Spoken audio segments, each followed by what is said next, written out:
Welcome to Raging Moderates. I'm Scott Galloway.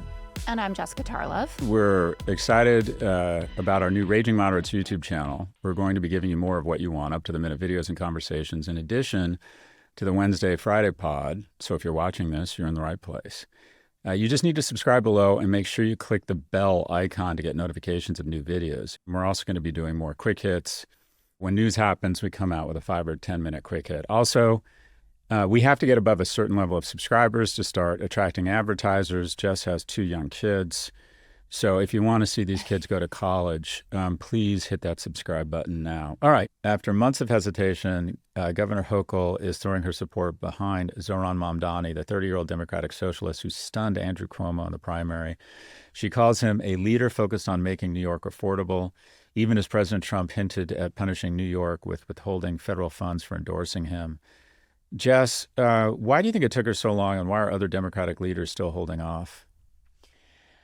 You know, her argument was, I'm not a New York City New Yorker, and this is up to the people. And the truth is that there are a lot of very powerful and rich New Yorkers who give money to Hochul and frankly fund the state that are not on board with Mamdani and are not going to get on board with Mamdani. There's been, some recent polling that showed that if it did get down to a 2-man race, that Mamdani still has an edge, but it's kind of more in the 4 or 5 points and certainly not in this massive 25-point range.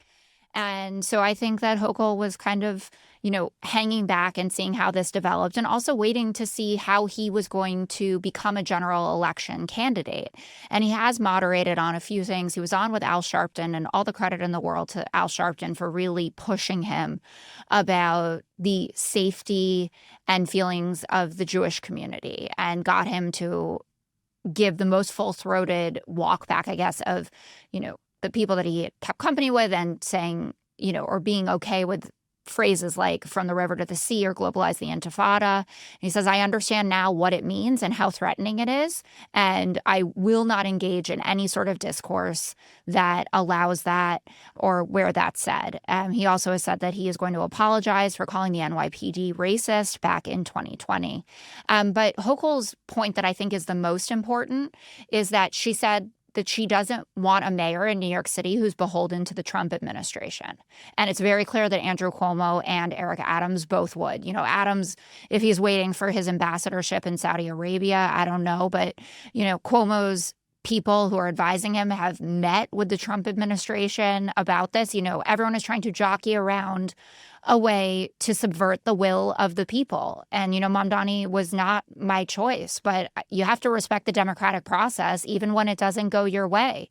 And I think that the blowback of not supporting him or not respecting the will of the people is going to be much more severe than anything he's going to accomplish or not accomplish in the next 4 years.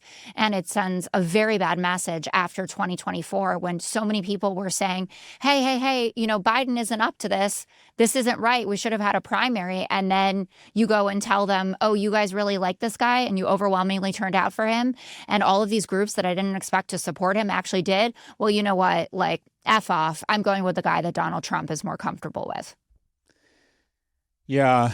I mean, to a certain extent. So I communicate a lot with, I don't know what the term is, Jewish groups or Jewish special interest groups. Yeah. And they're really upset about this. And my view has been, this is not the hill to die on. The city is about, it's an operational job. It's an executive job. He's not going to be setting public policy on Israel. So I'm like, this is not where you spend your capital. And it strikes me of what people said about 2016, that Hillary Clinton and Donald Trump were the only 2 people that could make each other viable. Secretary Clinton, for whatever reason, was very unpopular among the rank and file. She triggered a lot of people. I don't see why. She's a hero of mine. But the political reality is a lot of people were just never Hillary's. I won't even go into President Trump. How did we end up in what is the most important city in the world with 3 people that all, Zohran Mamdani, he's a young man, outstanding campaign, very similar to Trump, focused on affordability, weaponized new platforms, and also I do give him some credit. He's doing what any candidate does. In the general election, he is, quote unquote, modulating towards the center. And I think a guy at that age has a lot of license to prove himself and show himself a more empathetic character to other people. I would have not voted. I'm not a New York resident. I would have not voted for him. Some of the shit he has said is just disqualifying in my view. Also distinctive is what I feel are just, quite frankly, anti-Semitic comments.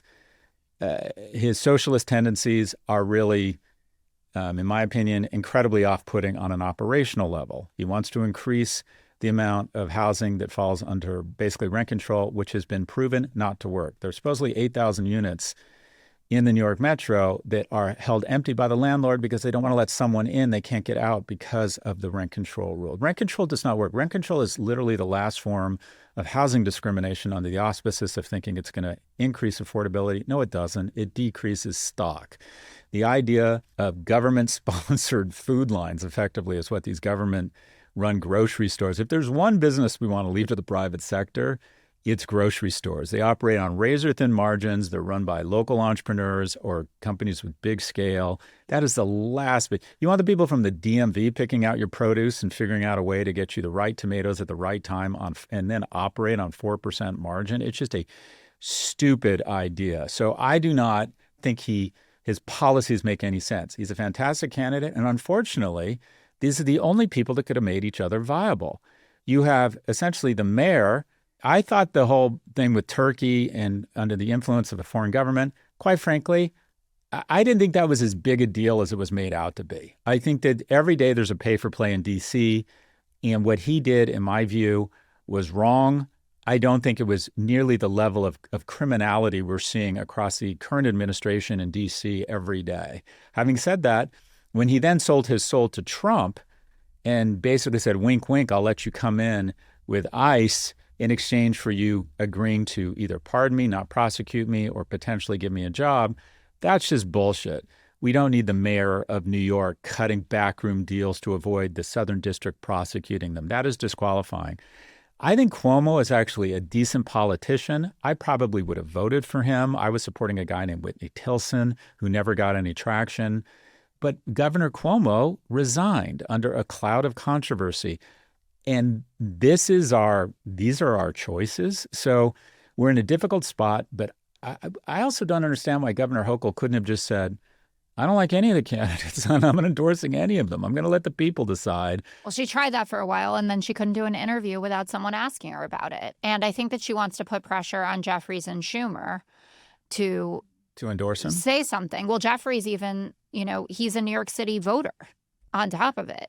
Oh, okay. So someone like Leader Jeffries, who's going to vote, and whose district voted for Mamdani. I think he's got to say something. I'm not sure the governor needs to, but this, unfortunately, will be used as another cudgel.